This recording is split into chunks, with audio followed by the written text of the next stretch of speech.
Le département ministériel en charge de la sécurité sociale sonde l'efficacité du dispositif face à la crise sécuritaire. Le ministère d'État en appelle aussi à des attitudes et actions de résilience face à l'hydre. C'était à l'occasion d'une conférence publique tenue à Tenkotogo dans la région du Centre-Est.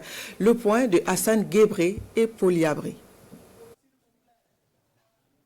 Quelles actions résilientes pour une sécurité sociale efficace dans un contexte de défi sécuritaire? C'est le thème au cœur de discussion à cette conférence publique de la Carrefour à Tenkotogo. Elle met en lumière l'importance cruciale de garantir une protection sociale solide malgré le contexte sécuritaire que traverse le Burkina Faso. Il faut dire que la Carrefour est un organisme de prévoyance sociale et donc la Carrefour a pour rôle chaque jour de travailler à l'amélioration des conditions de vie des retraités.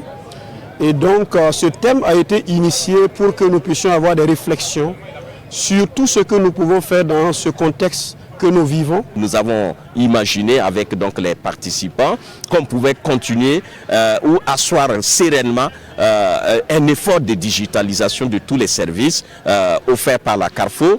Nous avons aussi proposé l'éducation parce que si des enfants ne savent pas respecter les personnes âgées, il va sans dire qu'ils ne vont pas en prendre soin. Enfin, nous avons fait une proposition de former les personnes âgées. Cette conférence revêt une importance particulière dans le cadre de la 10e édition de la visite médicale annuelle gratuite des retraités et des survivants des retraités. Une initiative louable de la Carrefour pour assurer le bien-être des pensionnés. Ce thème pour nous est d'actualité au regard du fait que nous avons plusieurs agents d'un certain âge.